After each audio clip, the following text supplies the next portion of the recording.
going into the studio? They're part of it. Yeah, disappear. Does. Okay. No, Good morning. Good morning. Did you notice that it's snowing out there? When I came in, it was snowing. Cherry blossoms and snow. Great. All right. Let's see if we can get a full picture here. There we go. Everybody see that okay? Back up a little bit. Excuse me. Last week's lesson, we talked about the global nature of the flood, global versus local. We mentioned several factors that all support the fact that the flood was global. Flooding the whole earth is not an impossible task for a God who is omnipotent. What does omnipotent mean? All powerful. Omni, all potent, powerful. Today's lesson, we're going to take a closer look at the size of the ark. So the focus of today is the size of the ark and related issues. Many claim that the ark was too small to hold all the species of animals on the planet.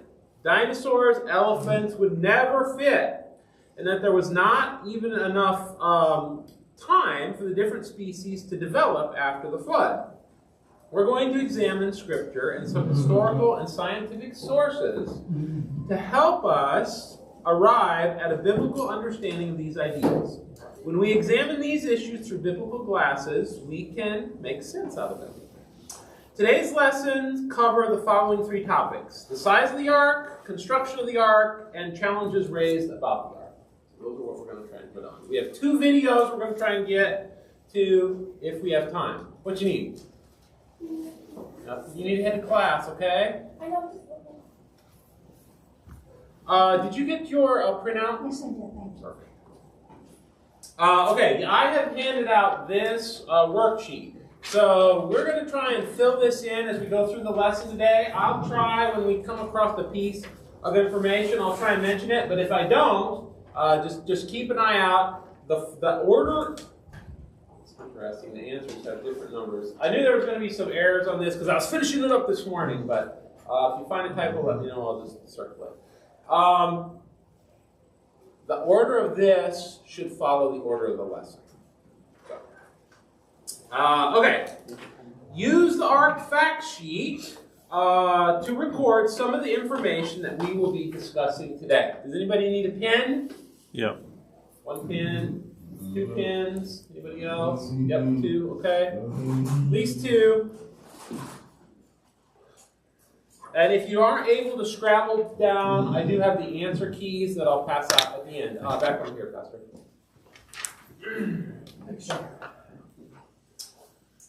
The size of the ark. Let's start with the size of the ark. The first issue we're going to look at today is the ark size. There are many misconceptions about the ark.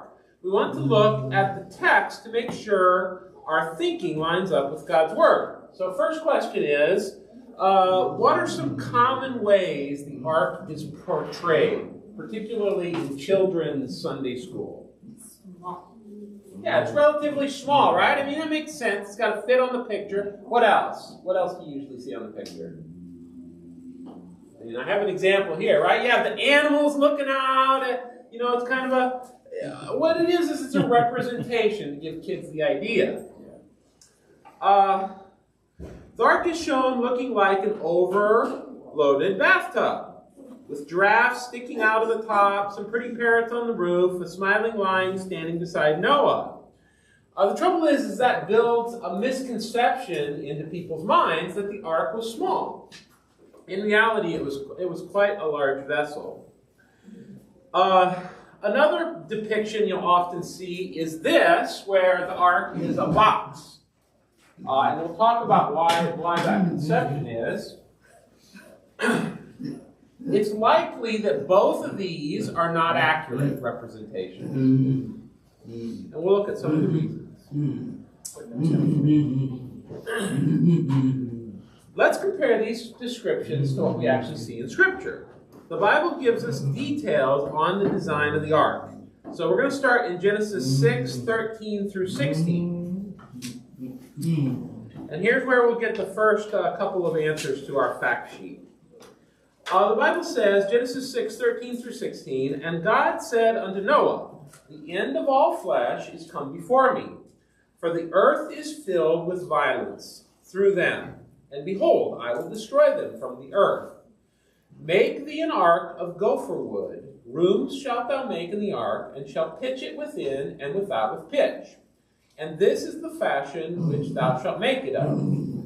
The length of the ark shall be 300 cubits, the breadth of it 50 cubits, the height of it 30 cubits. A window shalt thou make to the ark, and in a cubit shalt thou finish it above, and the door of the ark shalt thou set in the side thereof. With lower, second, third story shalt thou make it. 300 cubits spelled 300. No. I would just write 300, 300. Okay. All right, so let's look at these one at a time. The first question here is, who provided the construction plans for the ark? God. We see that right at the very beginning. God said, right? God gave these instructions.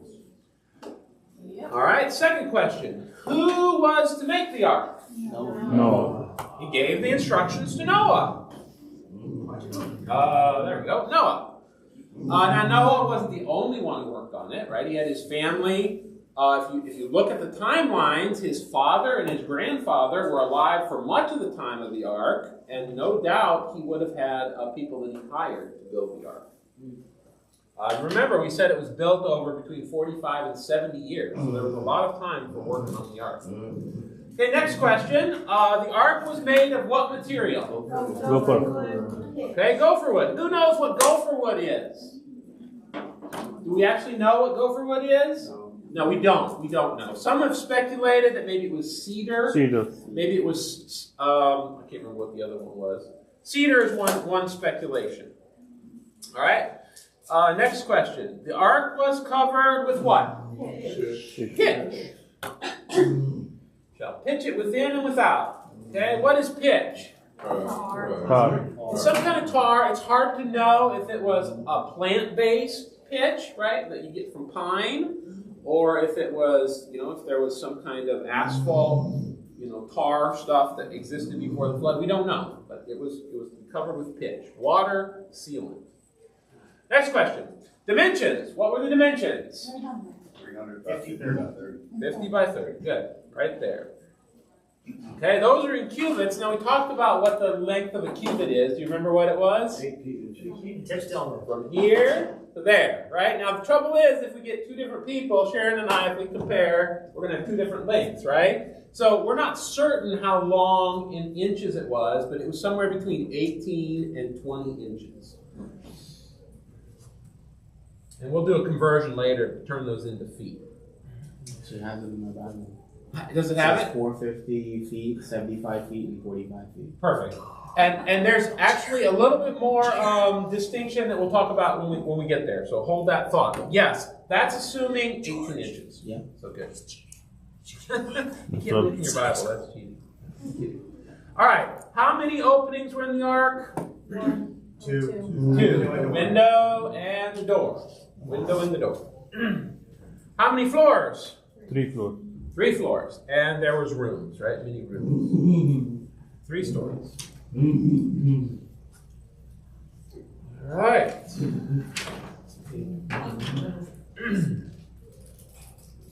The text gives the proportions of the ark in cubits. So let's look at the calculation of this. This is just a focus in on verse 15, which says, the length of the ark shall be 300 cubits, the breadth 50 cubits, the height 30 cubits. So if you assume 18 inches, that's 1.5 feet. You do the multiplication, you get the numbers that Stephen just mentioned. So 450, 75, and 45. Now there's some, if you use the 20.4 inch estimate, you get a little bit bigger, 510 feet, 85 feet, 51 feet. We don't know which it really was.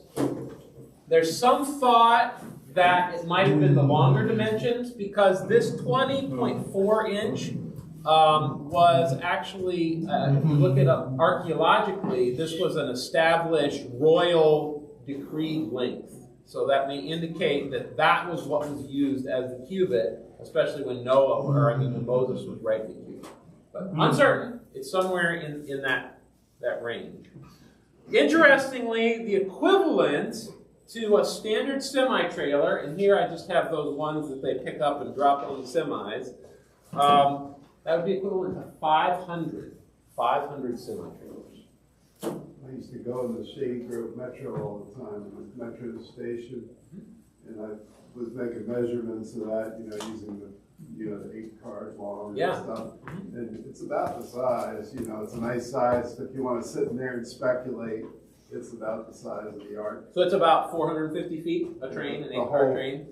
No, the whole station. Oh, the whole station. Yeah. Okay. So if you notice here, I just took a picture of some Sealand containers, and this is too tall, right? It would have only been 3 stories high, but I was just trying to get the number of containers.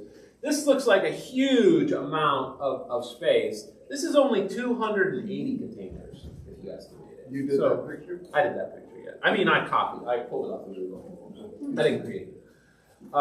So yeah, double that amount of space.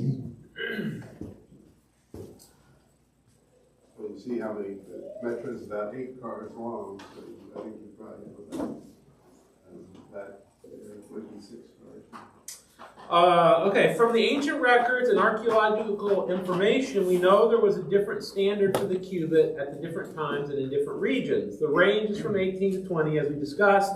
Using a shorter, we talked about that. The longer one is called the royal cubit, 20.4 inches. This would have made the ark approximately 510 feet, 85 feet wide, I think, and 51 feet high. The ark is similar in shape and proportions to a medium-sized cargo ship today, or it would be equivalent to 500 semi-trailers in volume. Okay. Now, let's look at the word ark. What does the word ark mean? All right. The word ark appears in verses 14 and 15. It says, "Make thee an ark of gopher wood. Room shalt thou make in the ark. Shalt pitch it within and without with pitch. And this is the fashion which thou shalt make of it. The length of the ark shall be 300 cubits, the breadth 50, the height of it 30. So, what does that word ark mean? Look it up in Hebrew. Something that floats. Yeah, that's a good guess. That's not what it means. It turns out that word is not well established archaeologically. It's only used in 2 places. It's not the same word as the Ark of the Covenant. It's used here, in Noah's case. The other place it's used is with Moses in going into his basket to go into the Nile.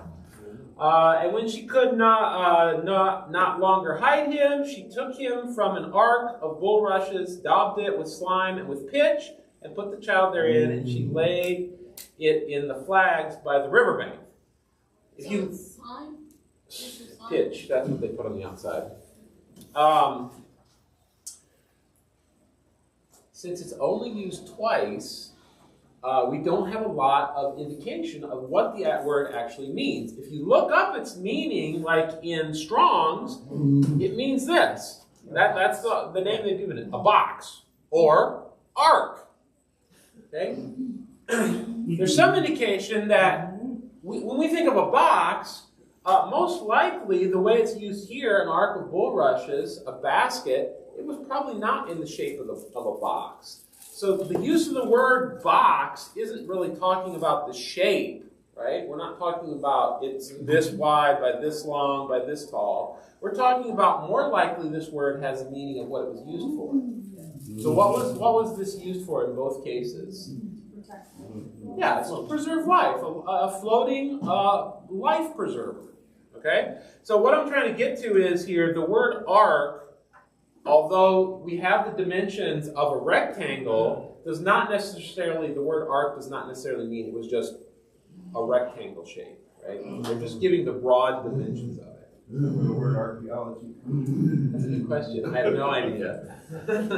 I'll let you look that one up. The word Teba does not give any indication on the size or shape of the ark because the dimensions are greatly different between Noah's Teba ark and Moses' Teba ark. Some think this term refers to its purpose more than its shape, a lifeboat. Although the dimensions of the ark given to Noah are the only detail we have for certain about its shape, there are several statements in the Bible that indicate the ship was also seaworthy. Okay? So here's the verses that indicate it was seaworthy. Genesis 7:12 says, "And the rain was upon the earth 40 days and 40 nights." Why does that indicate that the ark was seaworthy? It didn't sink. Yeah, well, you might be thinking of the flood as, okay, this calm, placid, entire world covered with water. Is that what you're going to see in 40 days of storms?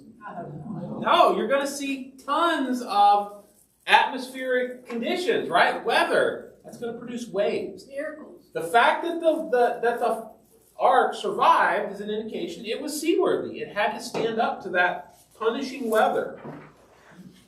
This verse indicates the ark endured the worldwide storms that raged for 40 days. The storms would have generated a lot of rough water. How about Genesis 7:18? "And the waters prevailed and were increased greatly upon the earth, and the ark went upon the face of the waters." So how would this indicate that it was seaworthy? It floated on top of the water. Okay, it definitely floated. What else? But it withstood the storm wind. Yeah, so the part I'm trying to focus in on is this. The ark went upon the face of the waters. It was able to move around, okay? It wasn't just bobbing up and down in one place. It would actually be pushed by the wind. The ark had some seagoing properties that allowed it to move about on the waves. This makes sense considering the globe-covering flood would not be a tranquil event.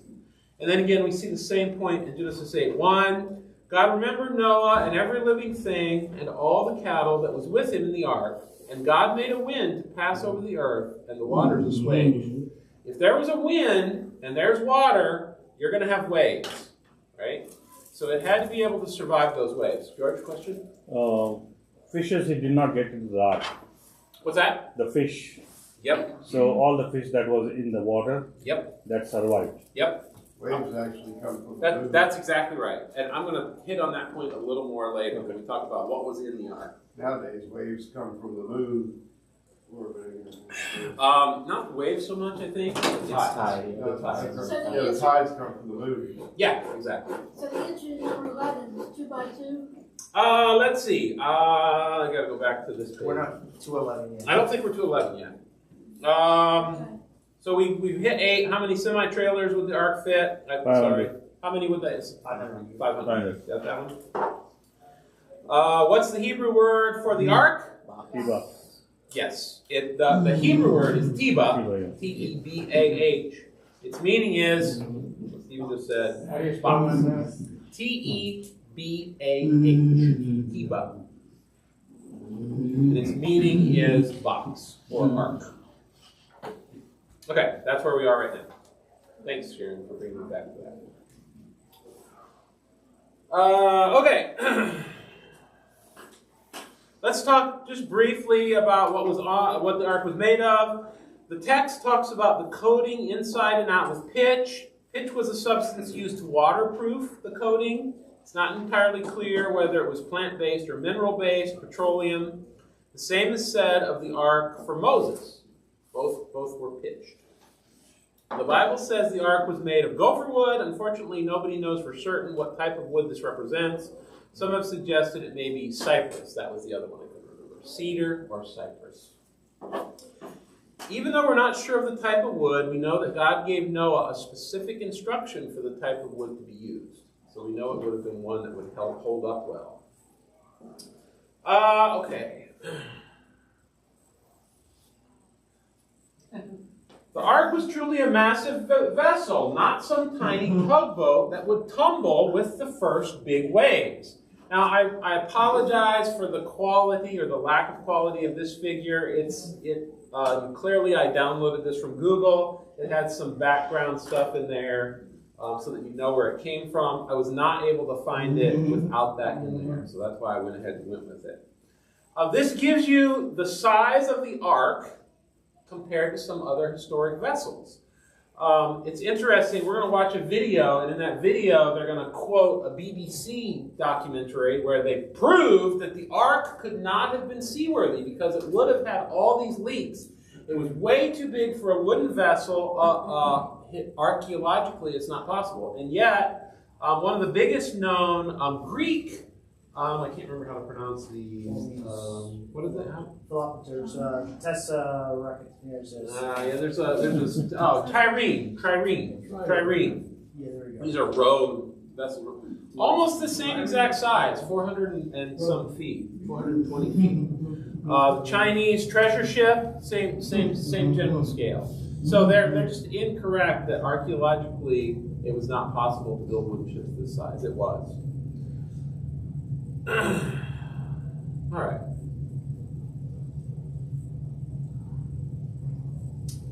Just trying to remember where my. I just throw junk out there that they don't even bother research. Yeah, you're right. I thought I had marked on here where I was going to show my video, but I think this is the good place. So let's go ahead and show our video. What's the impact size of the animal? You're trying to fill in the chart again? Yeah. I don't think we're there yet. That's the next piece. I'm having trouble with my mouse. Hold on. There we go.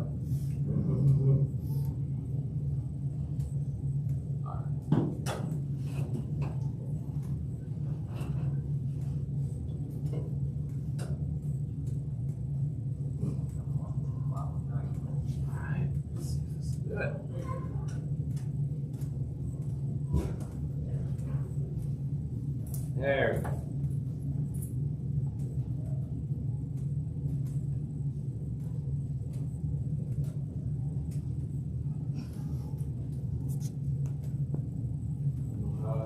There we go. Proportions in the Bible are very realistic, so realistic that those proportions have to match.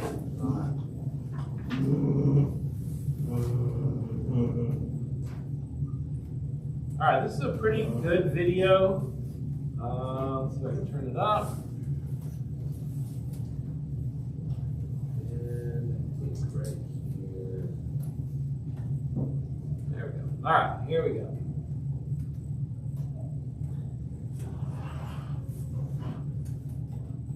Match of the cargo ship. And we wouldn't expect that. If that was a made-up story, we wouldn't expect it to accidentally come across 300 by 50 by 30 cubits as a proportion of this imaginary vessel. For example, when they make cargo ships, 50 by 30 would be just the typical proportion you'd see in the cross-section of a cargo ship. Gives you the right stability, not too much continuity. In fact, those proportions are so good that one of the naval architects that I've been working with, he actually realised that Genesis was literal because of those proportions in Genesis 6:15. The Bible is quite specific on the ark's dimensions, but it doesn't go into detail regarding its shape. The only possible allusion to the ark's shape in the Bible would be the Hebrew word teva. Some have claimed that the definition of this word is box, but that's not necessarily true. The word for ark in the Bible is teva, which nobody knows what it means. Teva only appears twice in the Bible. It appears for Noah's teva, and also there's the teva for Moses' baby basket. In the Hebrew vocabulary, as in any language, the meaning of a word is more and more precisely understood the more often it's used in different contexts. But when it's only mentioned a couple of times like that, we have a God anointed and approved imagination to fill in the details that are not given by the understanding of the exact word itself. Well, it doesn't necessarily mean box, because Moses' baby basket was just a little basket. Tim Levitt, a mechanical engineer and supervisor of the Ark exhibit at the Creation Museum near Cincinnati, began his quest to come up with a possible description of an Ark design that would complement Noah's shipbuilding abilities. What was the technology like at that time before the flood? Well, there are a couple of clues in the Bible. First of all, the long lifespans. If a person lives for centuries, they're going to be very competent. They're going to be great at a lot of different things. Also, they're very healthy. To live that long, it implies that you're a very healthy person, good concentration, healthy body, etc. So you're very capable and able to output a lot of work. The Bible makes it absolutely clear that the first people on this earth were the most brilliant people. Technology, of course, had not increased to the extent it has today, but the intrinsic brilliance of man is such that even Tubal-Cain, long before the flood, was an inventor of every cutting instrument of brass and iron.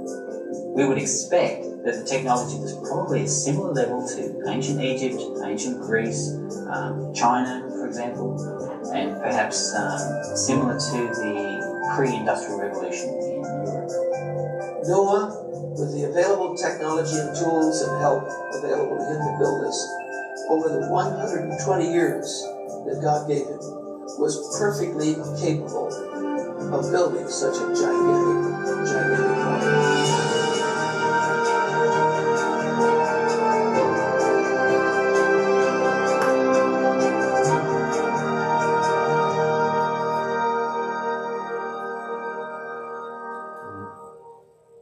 Working with two naval architects on the other side of the world, Tim quickly discovered that the familiar box shape would not fare so well at sea.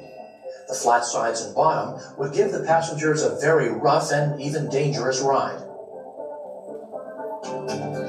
Tim built several 6-foot models for some open water testing. One of his models was built to the specifications of a PhD naval architect. The model turned and aligned with the wind, in contrast to the box-like boat that rocked sideways on the waves. He took this discovery and applied it to his proposed model of the Ark. Was this a logical model based on information given in the book of Genesis? The first question is, what were the conditions like in Noah's Ark? Was it dead calm, or were there waves, wind, etc.? Well, there's a number of clues in the Bible. The first clue is that Noah had to build something that looked like a ship. It wasn't just any old shape, it looks very ship-like. That 300 by 50 by 30, that's a big clue. That looks like a ship. So we're expecting the water to act pretty normal. It's like the ocean, because we're building something that looks like a ship. There's other clues as well. For example, in Genesis 8:1, God sent a wind, and wind creates waves. The Bible doesn't specify a wind-catching feature on the ark, but it does tell you a relatively long hull, and that is not exactly what you expect. If you were just designing a vessel to float in water, you wouldn't make it so long. It takes more work to build it long, it takes more wood, and it's more of a danger as it crosses over the waves that could break. What makes the most sense is the vessel was built for comfort as well as strength and capacity and seakeeping. So you have to balance all these factors together. In order to make it comfortable, you want that ark to be running through the waves, not slide onto the waves, which you would fall into naturally. There's a number of ways to do that. All you need is any sort of wind obstruction on one end. Could be a sail, could be a building, could be a wooden fin. But I wanted something which was low maintenance. I didn't want sails that they had to look after. So if we just build a wooden fin to catch the wind on one end, and at the other end I wanted something that would catch in the water. And the usual way to do that is to have a thing called a skeg, which acts like a rudder at the back of a ship. Once Tim had completed his Ark model, he noticed a remarkable resemblance to ancient ship designs. What I ended up with was something that looked familiar. It looked a little bit like the designs of ancient ships, such as the Greek triremes and more ancient ships. What I noticed in the ancient designs is they had high stems. And a lot of the very ancient ones had high stems on one end and an extended mysterious appendage on the other. Were the features in these ships leftover technology from Noah's Ark itself? We can't say for sure, but it's possible that the storm weathering design that Tim developed for his ark is seen on some of the earliest ships. Historians who've been studying ships have found these appendages at the back of ships. Now, some people have thought that they were prototypes of the Greek ramming bow, but this is at the back, not the front. This stern appendage is called a mystery, if you don't know what it's for. But if you view it as part of a storm-keeping package, in conjunction with a high stem at the other end, then it makes perfect sense. So maybe these ancient shipbuilders knew exactly what they were doing. Or maybe they were just copying features from Noah's Ark, which they'd seen their fathers and grandfathers do.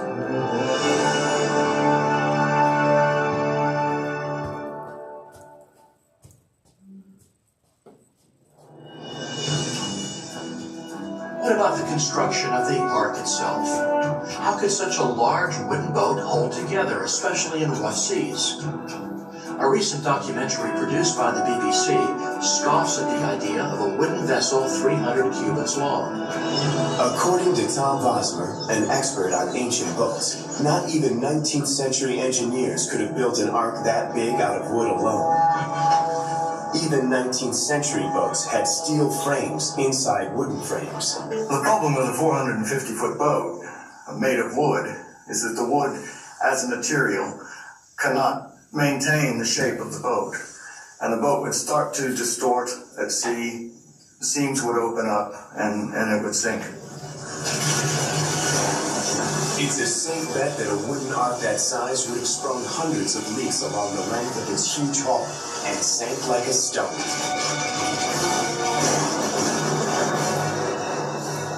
One of the things that seems to bother people who are against the literal interpretation of Noah's Ark is the scale of the ark. One of the things that they say is you can't build a wooden ship that big.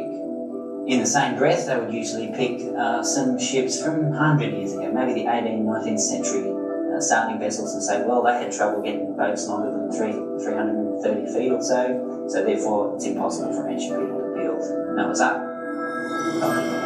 An ingenious construction method seen in ancient shipbuilding that used edge-jointed planking puts the BBC's faulty claims to rest. In this exhibit of the Ark under construction, we're treating the planking as exactly the same way as the Greeks did the planks.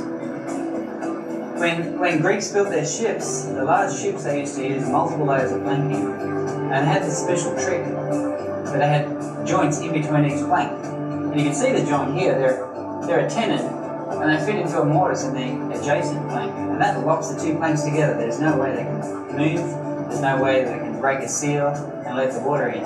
It's a very advanced technique. In fact, it wasn't even seen at all in any of the ships built in the last few centuries in Europe and America. We believe this method would allow the ship, the Noah's Ark, to be built without any problems at all with movement of the planks and leaking, which did plague some very large wooden ships. Interestingly, wooden nails, called tree nails or trunnels, are actually a very successful way to join planks to the frame. The reason these work so well is because, first of all, they're nice big diameter, so it doesn't dig into the wood. But what happens is, when water hits the wood expands, seals off the hole, and makes it impossible to remove. Now that's a lot of work. It's too much work for the shipbuilders in 18th, 19th century. They weren't going to bother with that. And that's why their ships used to loosen up. In fact, they used to call the ship a tight ship, because when they first started, it was nice and tight. All the joints were held together because they hammered the cotton and they hammered the caulking in between the planks, which made the ship tight.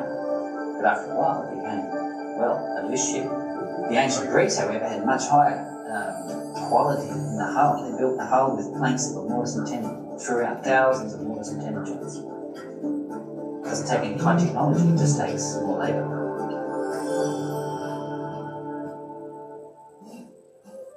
I'm sure many people have heard of the phrase, thinking outside the box. When we're used to seeing something and someone changes it, well, for many of us, we just don't like change. And some of us rebel against that. That's why when I've had people come into the Creation Museum and see the slightly different shape of Noah's Ark, it's almost like, this is terrible, this is awful, you can't change what Dr. Morrison would condemn. We're really just following in their footsteps, developing new ideas based on more information as we research Noah's Ark as a real vessel in real history. Noah's Ark, real ship or child's plaything? The Bible clearly teaches that it was a real account. But are we correctly teaching this to our children? One of my pet peeves is opening up children's books and seeing the account of Noah's Ark, Noah's flood, and looking at a picture of Noah's Ark looking like an overloaded bathtub with dry sticking out the chimney about to sink at any moment. It makes sense in a children's room to paint Noah's Ark in a cartoon style. It's friendly and bright and exciting. But there's a dark side, and that is that these children grow up into adults, and on their way, all they can remember is this cartoon picture of the Ark. What happens today is we have whole generations are growing up in the church and they sort of look on what they're taught from the Bible as just a group of stories. Because when they go to public schools, the majority do go to public schools, even from the church, they're taught about dinosaurs, and they're taught about fossils, and they're taught about the Grand Canyon, and they sort of get the idea, oh, what you're taught at school, that's real. But at church, we learn about these Bible stories. And one of these Bible stories is about Noah's Ark. And it was a cute little ark and a cute little bathtub ark and so on. We need to teach children that Noah's Ark was a real boat, just as the Bible describes it.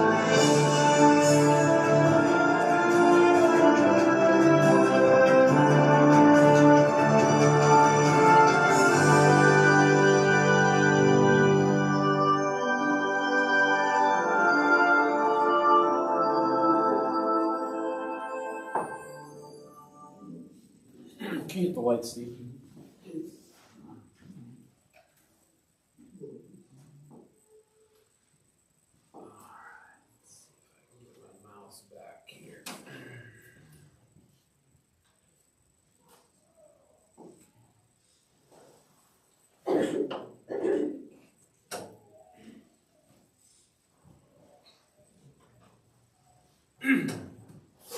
All right. So hopefully you found that video interesting. Now let's shift gears slightly, and we're going to talk about some of the challenges to the ark. The animals. Let's talk about the animals. Many skeptics who doubt the biblical account suggest there's no way that Noah could have gathered representatives from all the different species onto the ark. Statements like these show ignorance of those who make such claims. First, the Bible does not say that Noah brought different species onto the ark, as we would think of animal groupings today. What Noah did bring on the ark is described in Genesis 6:20. Here's what it says. Of fowls after their kind, and of cattle after their kind, and of every creeping thing of the earth after his kind. 2 of every sort shall come unto thee, to keep them alive. So what classification of animals does the Bible say Noah brought on the ark? Kinds. Yeah, it says kinds, right? We've talked about this before. God brought kinds. This is probably closer, not to the species, but this is probably closer to what scientists call families in today's classification system. These animals were to repopulate the earth after the flood. But lions, tigers, leopards, cheetahs, bobcats, they were not 2 of each of these on the ark. All of these modern animals would have been represented by the 2 members of the cat family, the cat kind. A pair of each kind of bird, each kind of land animal, each kind of creeping thing would have been aboard the ark. And here I have represented some of the different cats, right? How did Noah gather the animals from around the world? He didn't. He didn't do it. We have that right here in the verse, and highlighted in green. 2 of every sort shall what? Yeah, God brought them to him. All right, third. How did Noah preserve the aquatic creatures? So, George, you brought this up. How did he preserve the aquatic creatures? It was there already. He didn't, right? He didn't. Only the birds, the animals were represented. Noah didn't have dolphins, fish, or walruses on the ark. When we look carefully at the text, we can show that many of the claims of the skeptics are based on ignorance, not facts. And I was going to do another video, but I might save it for next week. Okay, so let's see. What classifications? So number 10, what classifications of animals were on the ark? What did we say? Kinds. Okay, so answer to 10 is kinds. How did Noah collect the animals? He didn't. God brought them. What were the 4 types of creatures on the ark? Let's see, I don't know. I think I have that here. This might be, yeah, it's here. What were the 4 types of creatures? Fowls. Cattle. Fowls, cattle, creeping things, and one more that's not here. Humans. Humans. Humans. Right. Yep. Okay. All right, so that's the answer to number 12. All right, another challenge is the dinosaurs. Another major objection from skeptics of the flood account involves dinosaurs on the ark. Some of the objections are based on the size of the dinosaurs, the diet of the meat eaters, and the fact that the dinosaurs never lived alongside man, but millions of years before man even came on the scene. All of these objections, again, are based on ignorance of what the Bible teaches. So let's take them one at a time. Did dinosaurs live on the earth at the same time as Noah? Yes. Yes. Yes, we studied that, right? Remember that we are talking about a period only 1,656 years after creation. The dinosaurs would have still been there. They would have been alive at the same time as man, just like the elephants and everything else. Dinosaurs were created with the other land animals on day 6. The dinosaurs would have been included on the ark with all the other land animals. How could large dinosaurs fit on the ark? They have babies. Yeah, they didn't have to. Why?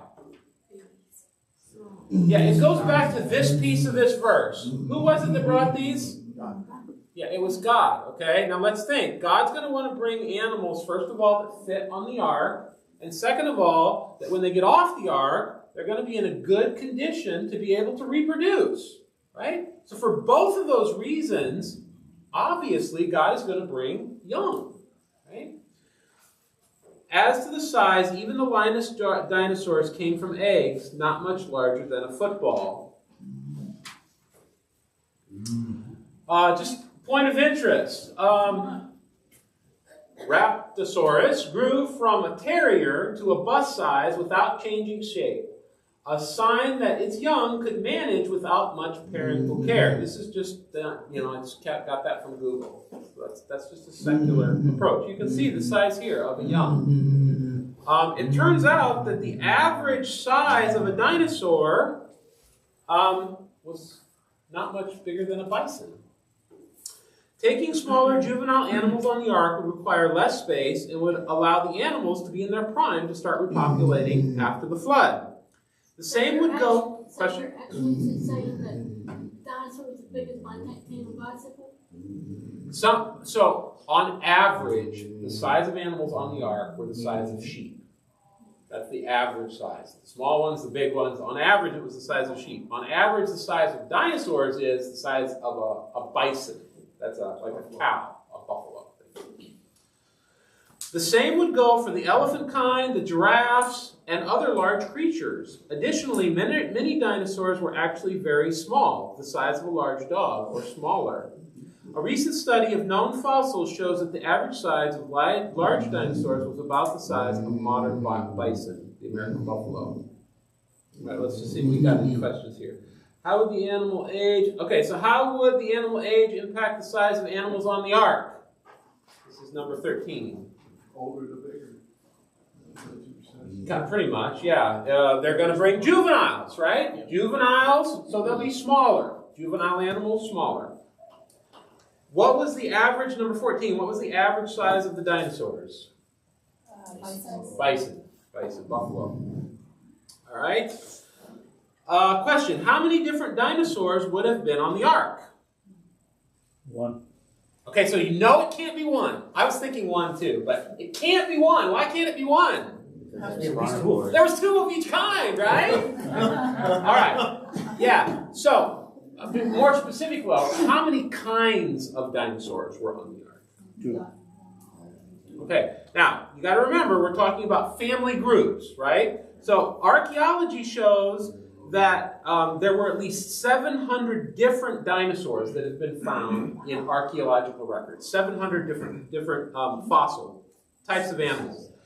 Now, if you group these into their families, it's most likely, and this is a biblical scientific perspective, most likely there were 50 kinds or 50 families of dinosaurs. But you're saying if there were 700, There were 700 species out of 50 tons. 750 There's species. only So 500 dinosaurs. the boat was sinking? No, what I'm saying is this. If you were to look at what we think of as like the Triceratops, actually you find all these different kinds of dinosaurs that had different designs on their heads. But most likely these are all part of the Ceratopsia family. So there would have only been 2 of the Ceratopsia, and they had enough genetic diversity to get all these different kinds that we find in the fossil record. So it wouldn't have been sinking because there wasn't 2 of these and 2 of these and 2 of these. It was just 2 mama and papa that would represent all of these. Okay, we're almost out of time. Let's get to the